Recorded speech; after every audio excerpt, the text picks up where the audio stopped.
我的中文特别有限，所以我就觉得我没有自信性讲这个用中文讲，所以我还是用印尼话吧。好。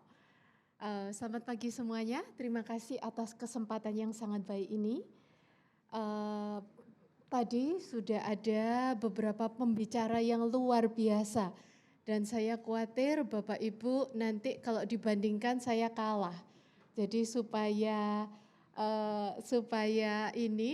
menutup itu kita nanti akan mulai dengan sedikit video ya. Oke, perkenalkan ini adalah kami dari Pusat Logistik Berikat. Kita mulai. Silakan. Next. Oh, sorry.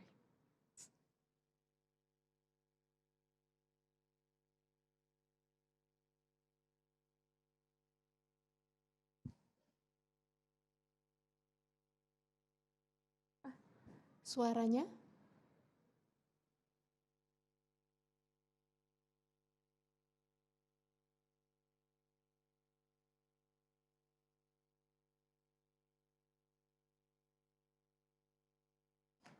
Sebentar. Tadi ini ada suaranya belum keluar.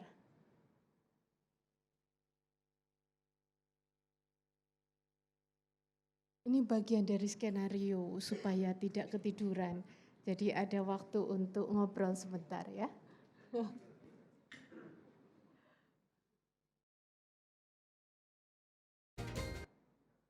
Oke, ya itu tadi adalah sedikit cuplikan film yang mungkin sering terjadi dalam kehidupan kita sehari-hari. Kadang-kadang sebagai entrepreneur, sebagai seorang businessman, pada saat kita menghadapi sesuatu, pada saat kita menghadapi masalah, kita sering overthinking. Kita berpikir tentang suatu masalah apalagi solusinya, itu mungkin lebih complicated daripada apa yang sebenarnya terjadi. Itu mengingatkan kita bahwa kadang-kadang answer is just around the corner. Kadang-kadang kita lupa sesuatu yang basic. Itu tadi sebetulnya cuman lupa menyalakan listrik. Begitu listrik dinyalakan sebetulnya sudah oke, tapi apa yang terjadi dia berusaha untuk mengimprovisasi. Oke, jadi kadang-kadang nomor 2 adalah kita banyak berteori, oh harusnya seperti ini, harusnya seperti ini. Padahal sebetulnya mungkin untuk menyelesaikan masalah itu kita bisa kembali kepada sesuatu yang basic. Nah, apa yang akan kita diskusikan pagi ini? Bahwa sebetulnya dalam berbisnis ada hal-hal yang major yang selalu kita pikirkan, yaitu mempersatu adalah kita tentang resiko yang kita hadapi.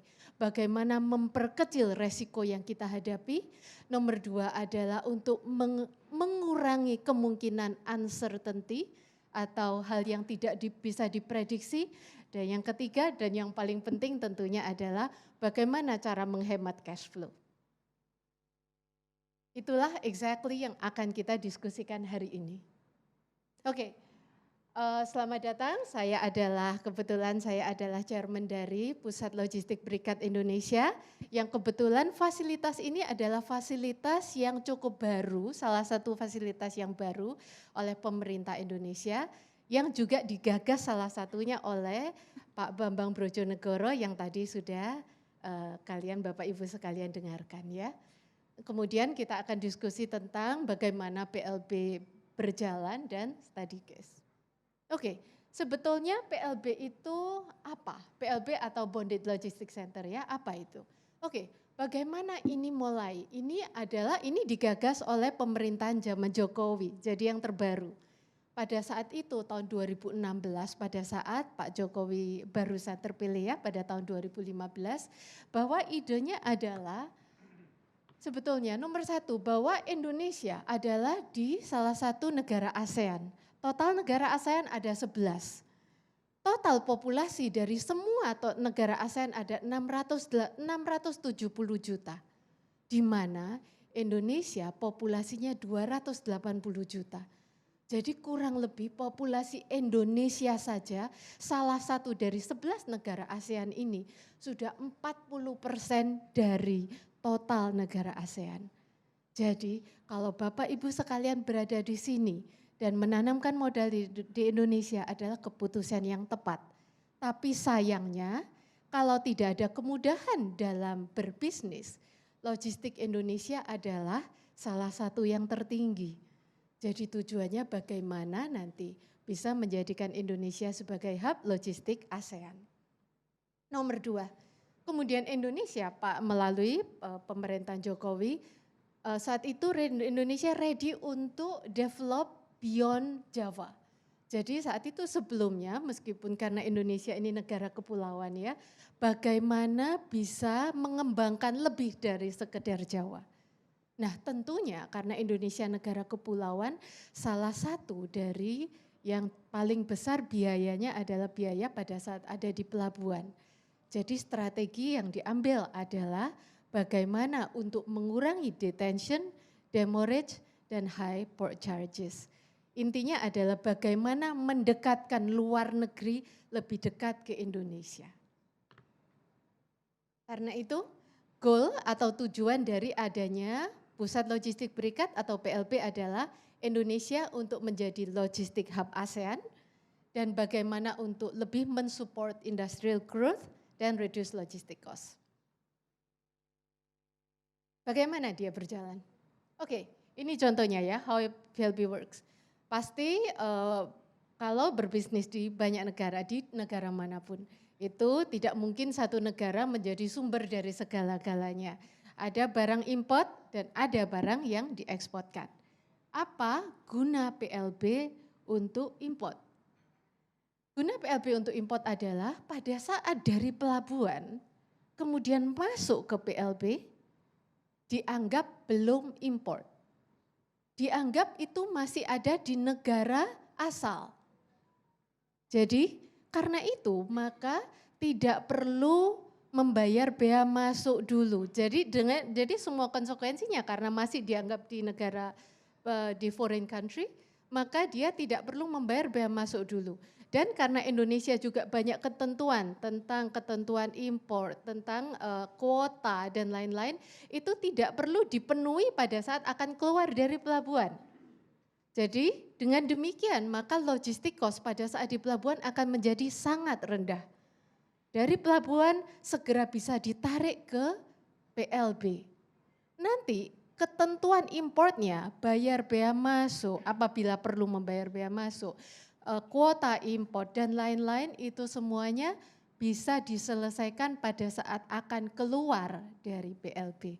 Jadi dianggap kalau di PLB masih berada di luar negeri. Keuntungannya adalah menghemat cash flow. Jadi tidak perlu bayar bea masuk dulu, tidak perlu bayar PPN PPh dulu ya. Reduce risk dan uncertainty. Untuk kalian yang pernah berbisnis di Indonesia pasti tahu ada beberapa hal pemeriksaan yang akan memerlukan waktu kalau di pelabuhan. Maka itu semua tidak perlu terjadi. Terus pemeriksaannya ada di mana? Pemeriksaannya semua pemenuhan ketentuannya bisa dilakukan di dalam PLB. Nah, di dalam PLB itu diperbolehkan untuk mengcombine dengan other facility. Saya percaya Bapak Ibu yang di sini semua banyak pengusaha-pengusaha yang mempunyai fasilitas, sudah mendapatkan fasilitas dari pemerintah untuk tidak perlu membayar bea masuk. Misalnya punya fasilitas master lease, punya fasilitas Form E atau RCEP dan lain-lain. Nah itu semua bisa dikombinasikan dengan PLB. Jadi boleh masuk di PLB kemudian nanti berarti pada saat keluar dari PLB dikombinasikan dengan itu tetap tidak perlu membayar bea masuk itu. Tapi bedanya apa? Bedanya adalah itu Bapak Ibu baru mengeluarkan pada saat akan dipakai saja. Jadi partial delivery diperbolehkan. Misalnya pada saat import, itu import misalnya 1.000 ton. Kemudian diperlukan pabrik hanya memerlukan 200 ton dulu, maka dikeluarkan 200 ton dulu.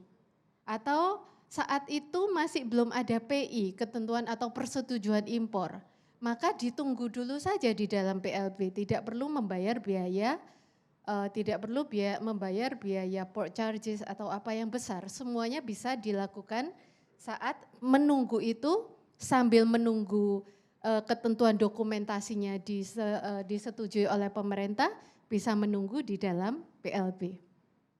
Selain itu, di PLB juga boleh untuk melakukan simple value added service.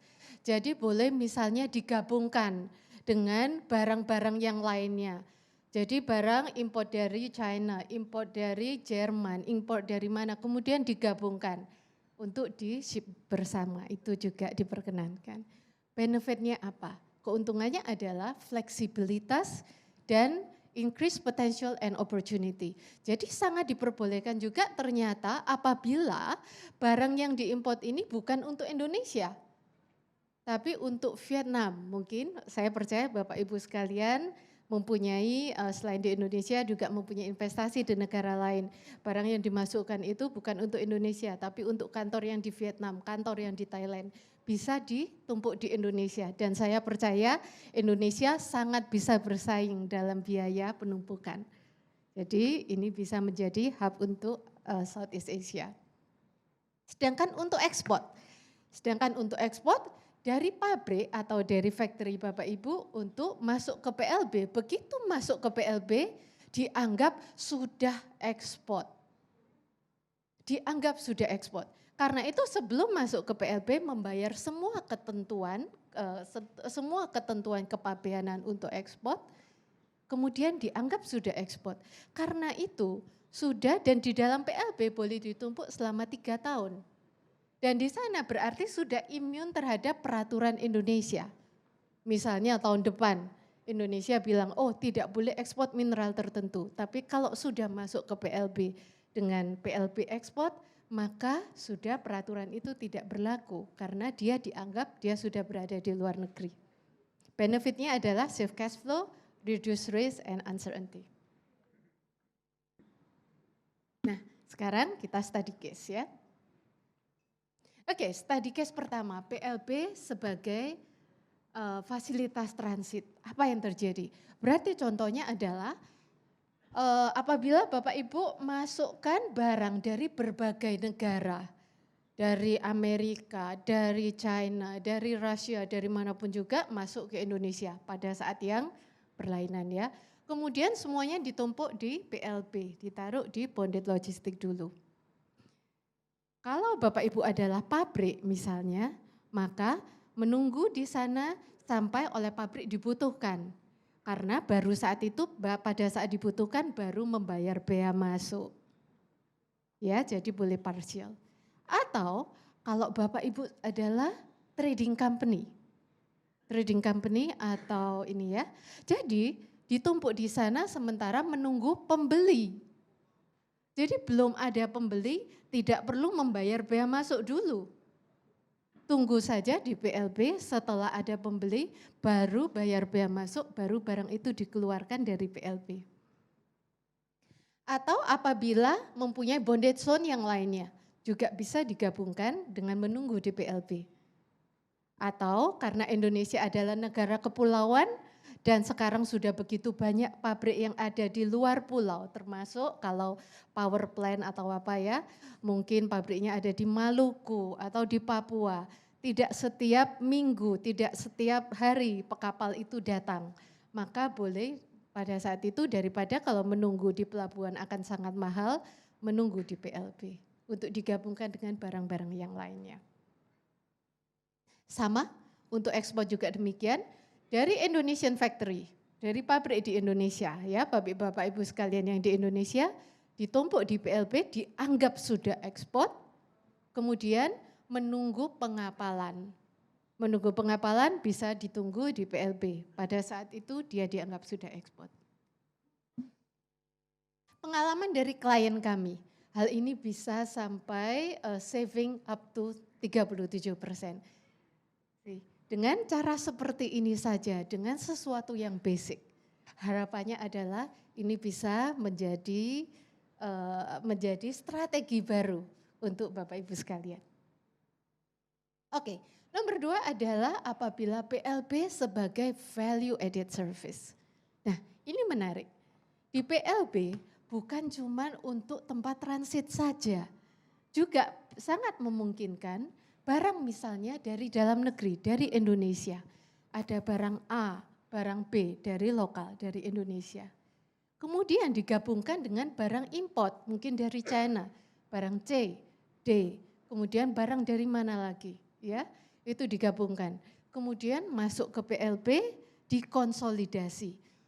Contoh kasus yang sangat yang sering terjadi, contohnya adalah salah satunya kami mempunyai klien yang adalah pabrik ini manufacture ini ranjang ya, bed khusus untuk hospital. Nah, kebetulan adalah pilonya atau kasurnya itu dari Indonesia. Tapi rangka-rangka dan mesin-mesinnya semua adalah import. Jadi oleh klien kami ini, pabrik rangka maupun mesin-mesin didatangkan, dimasukkan di PLB, kemudian barang lokal ini tadi bantal dan kasurnya dari lokal digabungkan di PLB, kemudian diekspor bersama. Tujuannya adalah karena saat itu ekspornya ke Jepang, Jepang mau pada saat barang masuk ke sana, pada saat kontainer masuk ke sana, di clearance langsung ke rumah sakit tanpa stop di mana dulu. Jadi masuk di rumah sakit semuanya sudah siap satu paket. Itu bisa dilakukan di PLB. Yang nomor 2, yang juga sangat menarik adalah apabila contohnya adalah, dan ini juga sudah terjadi, dimasukkan di PLB, misalnya adalah barang lokalnya adalah mesin-mesin yang mungkin sudah pernah dipakai di Indonesia, yang perlu diperbaiki, second hand, rusak, itu dimasukkan ke PLB. Kemudian ada import spare part. Import spare part dimasukkan ke PLB, spare part yang bagus ya, yang baru. Kemudian dilakukan repair atau rekondisi di dalam PLB. Setelah menjadi baik lagi, punya 2 kemungkinan. Kalau dia dijual lokal, maka akan dijual di Indonesia, maka akan membayar bea masuknya. Sedangkan kalau dijual di luar negeri, tidak perlu membayar bea masuknya. Saya harapkan ini akan sangat membantu. Nah, apakah kemudian semua barang bisa dilakukan seperti itu? Unfortunately tidak, tapi cukup banyak yang bisa dimasukkan. Apa saja? Yang pertama dan yang pasti adalah raw material, chemical, steel, iron, additive. Nah itu raw material untuk mendukung industri, itu boleh masuk ke PLB. Yang kedua adalah semi-finished product, spare part, komponen, itu juga boleh tentunya dimasukkan di PLB. Dan yang ketiga adalah finished good, tapi khusus untuk finished good yang supporting industry. Contohnya adalah mesin, alat berat. Nah, ini yang kecuali adalah certain luxurious goods ya. Misalnya mobil mewah. Sekarang sudah ada PLB mobil mewah. Ya, baru 1, tapi belum beroperasi, tapi ada PLB mobil mewah. Dan karena Indonesia adalah negara muslim, maka minuman keras itu tidak boleh beredar dengan luas.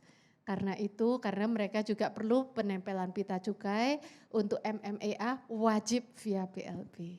Tapi selain itu untuk barang-barang industri itu adalah yang tadi kami sebutkan. Nah kira-kira itu, wah saya yang paling cepat ya. Semoga kira-kira itu harapan kami, last but not least, harapan kami dari PPLBI adalah PLB menjadikan logistic solution untuk Bapak Ibu untuk mengurangi uncertainty, reduce risk, and save cash flow. Jadi kita kembali ke basic, tapi bisa bermanfaat langsung untuk meningkatkan daya saing Bapak Ibu sekalian. Terima kasih.